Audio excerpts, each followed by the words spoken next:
Salut à tous, je suis ravie de vous retrouver, ça fait longtemps.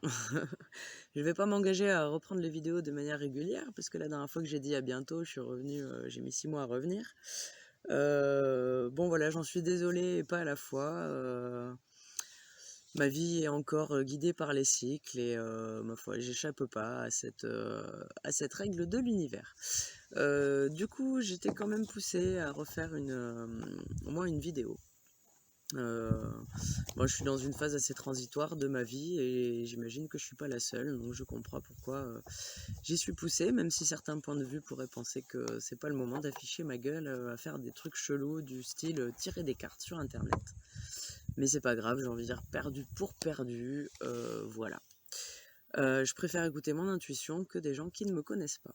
Donc, bah voilà, les énergies sont mouvementées, on rentre quand même dans une phase un petit peu particulière, qui me semble un petit peu transitoire. J'ai l'impression qu'il y a eu des changements un petit peu dans les énergies qui nous entourent, qu'on a passé un cap, que voilà, il y a une réharmonisation un petit peu des rôles de chacun qui se fait, et finalement, c'était quelque chose que je sentais et que je finis par voir. Donc voilà, me voilà. Alors, oui, allez.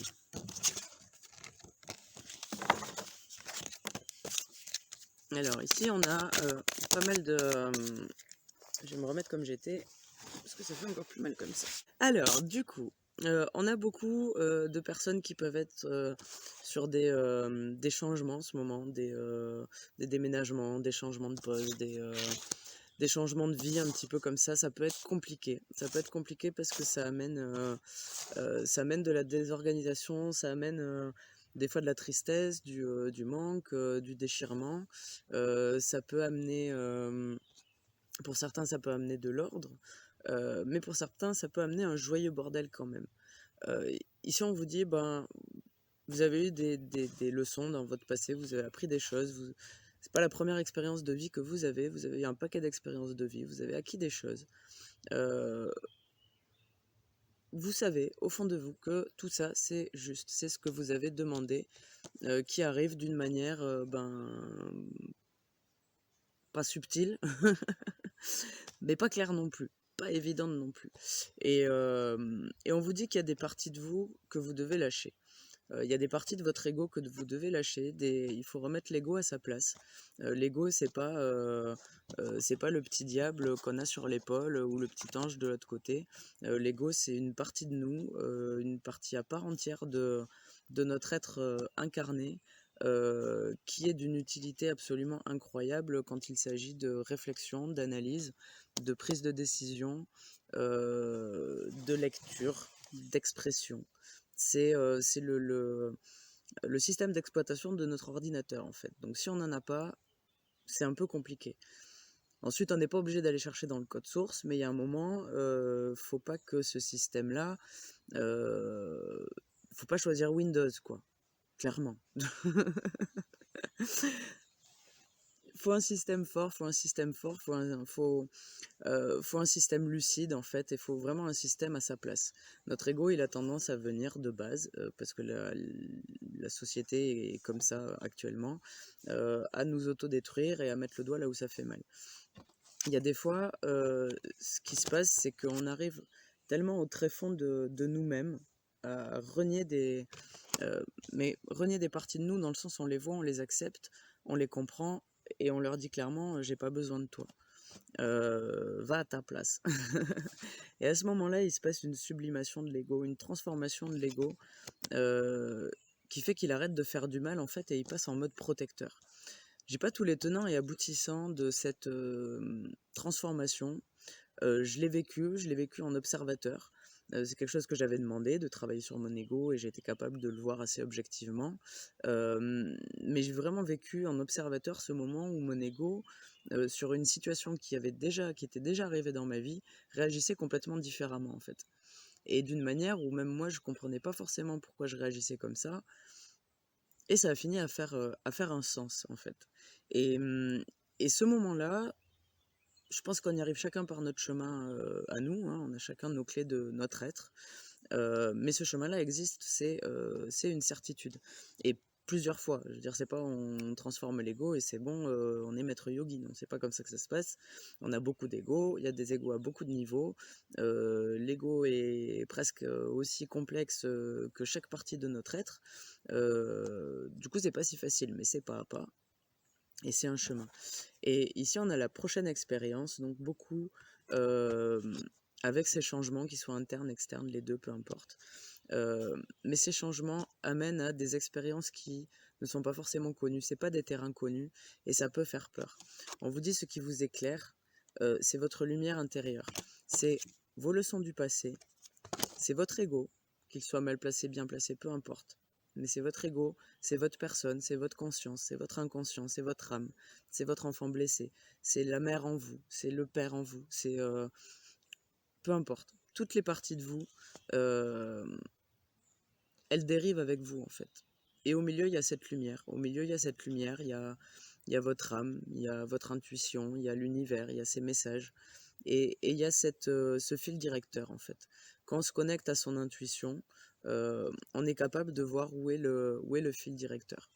Et quelque part, il est partout, il est dans tous les chemins sont justes, mais il y a parfois des chemins moins douloureux, des chemins plus rapides, des chemins plus doux, et le choix est là. Le libre arbitre se situe malheureusement que là, dans le choix du chemin. Mais le chemin, si on s'arrête de marcher, on meurt, certainement.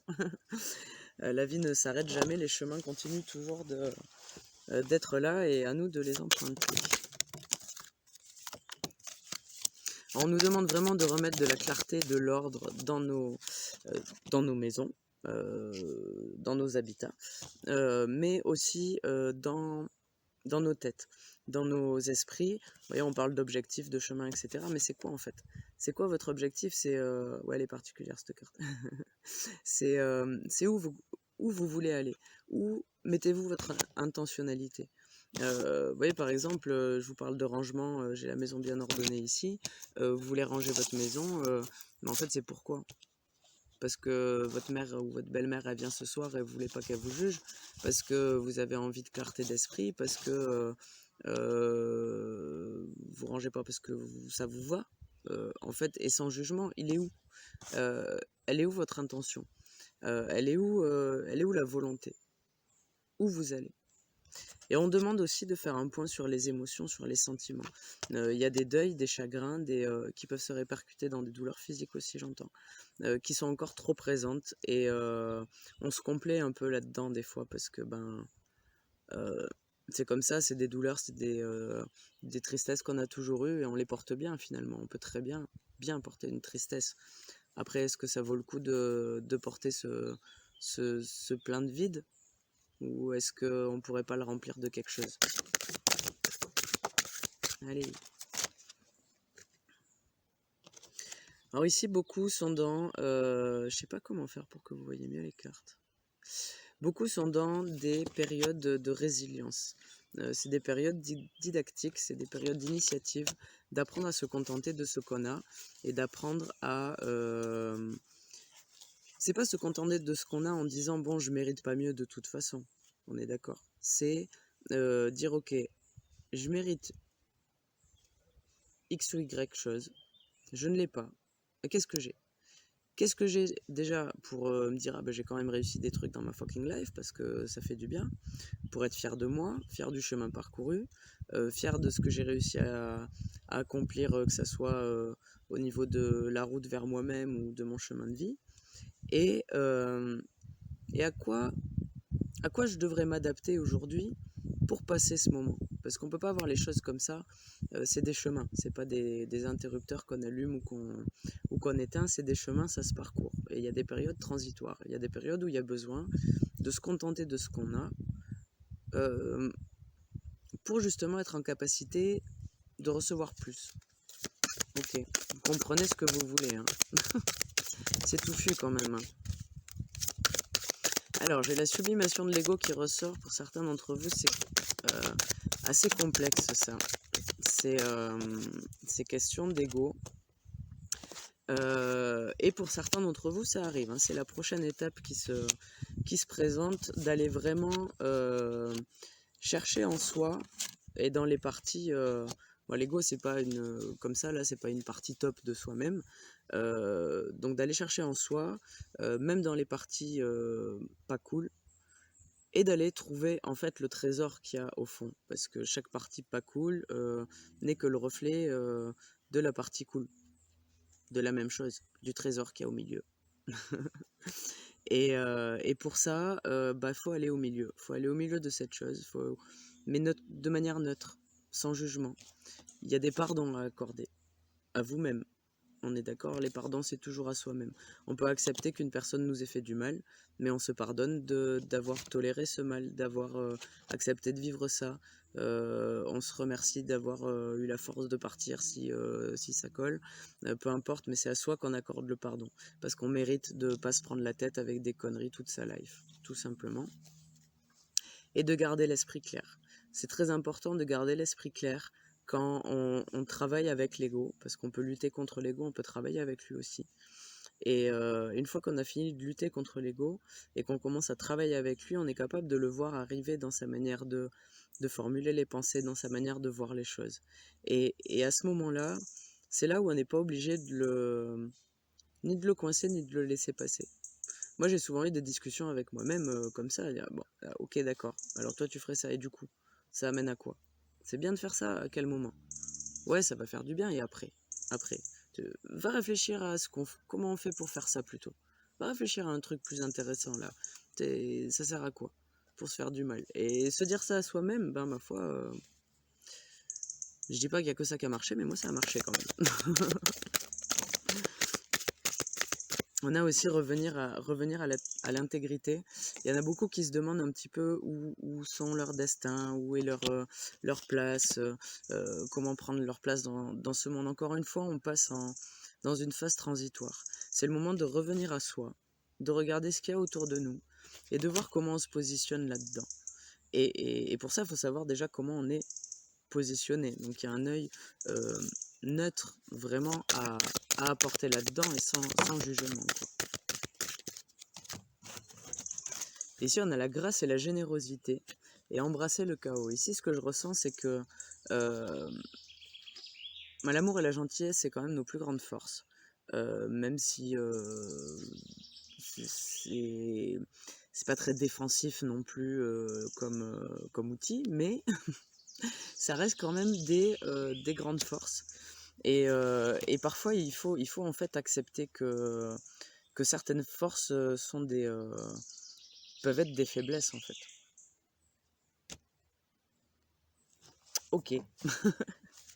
Est-ce qu'il y a autre chose?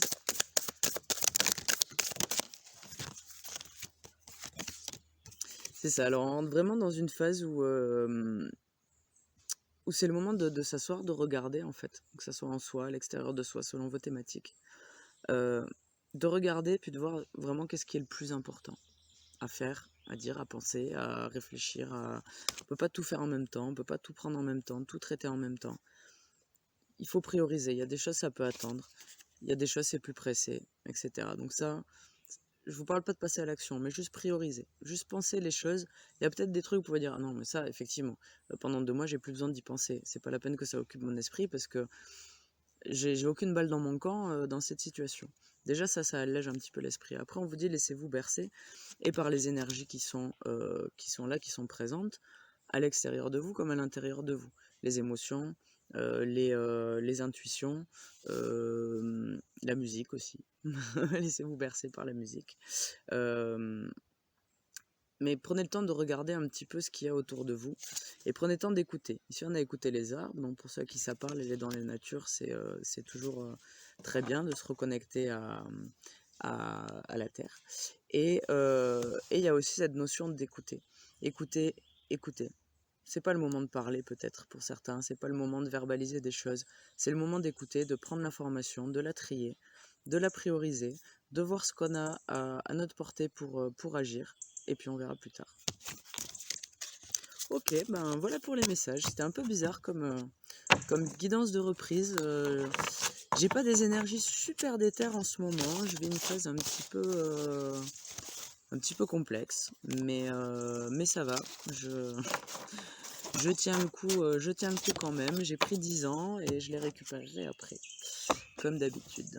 Je vous souhaite une belle journée. J'espère quand même vous retrouver bientôt parce que j'aime bien ces petites périodes où je fais des vidéos et où ça m'amuse.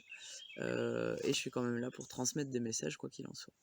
Je vous souhaite une belle journée. N'oubliez pas de vous aimer et, et profitez du beau temps si vous l'avez. À bientôt.